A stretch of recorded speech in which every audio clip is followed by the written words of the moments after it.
Before her name became known, before her story changed history, Harriet Tubman came from a long line of people who lived and suffered in silence. Her ancestors were Africans, taken from their homeland, forced to cross the ocean into a life they never chose. Their names, their identities, their stories were slowly taken from them. She was born Araminta around 1822 in Dorchester County, Maryland. Her mother, Harriet Green, lived under slavery, raising children in constant uncertainty. Her father, Ben Ross, worked under the same system where freedom was never guaranteed. From them, she inherited more than life. She inherited resilience, strength passed down through generations who endured and survived. This was the world she was born into. Imagine escaping slavery, finally being free, and then choosing to go back. Not once, but over and over again.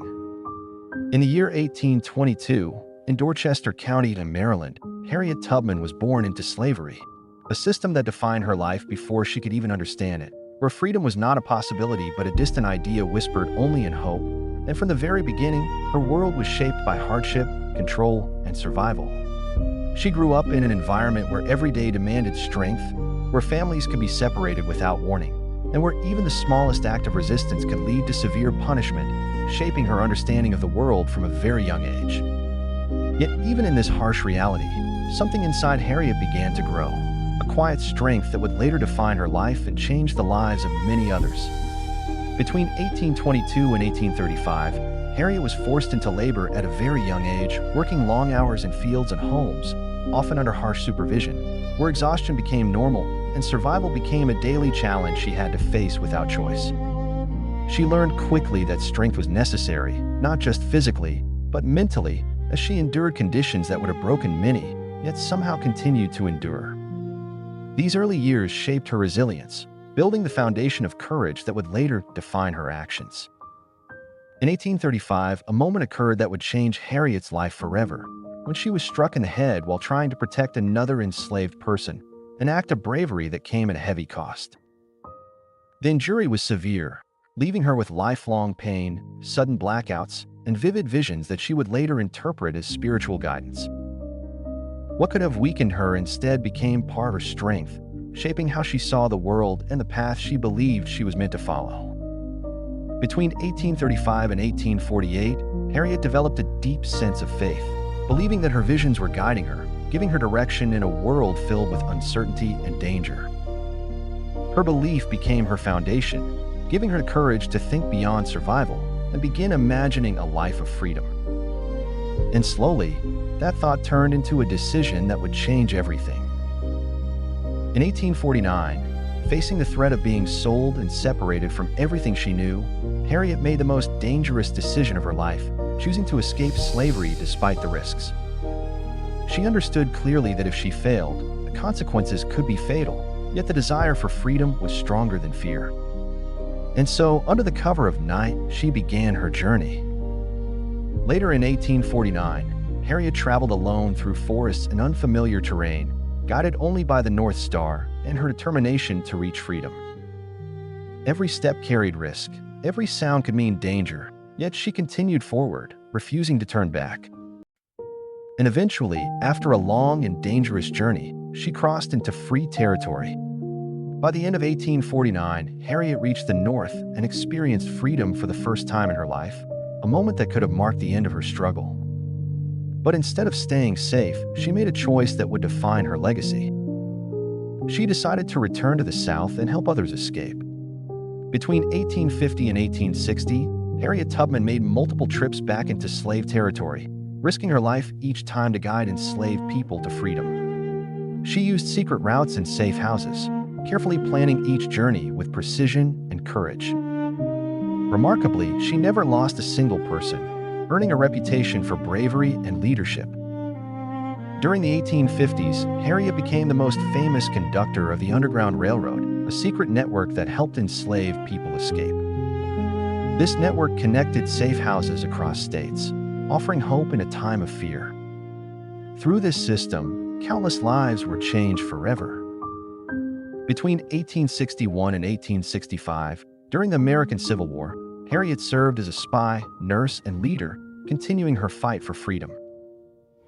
She helped guide missions that freed even more enslaved people, expanding her impact beyond the Underground Railroad. Her courage remained constant, even in the face of war.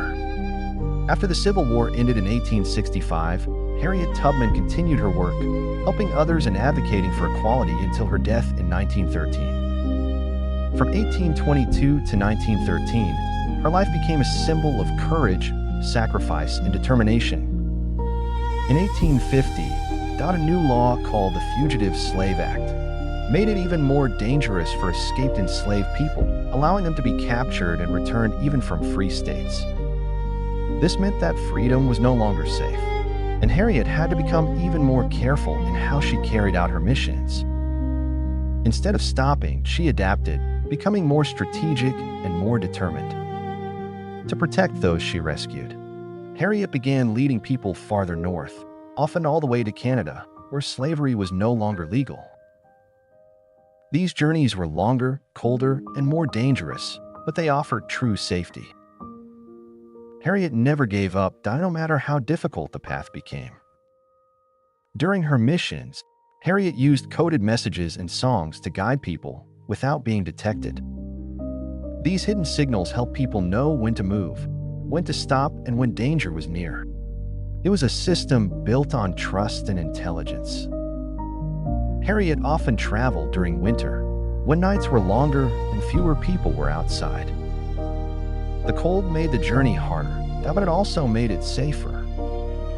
Every move she made was carefully planned. There were rewards offered for Harriet Tubman's capture, making her one of the most wanted individuals at the time. Despite this, she continued her missions, fully aware of the risks.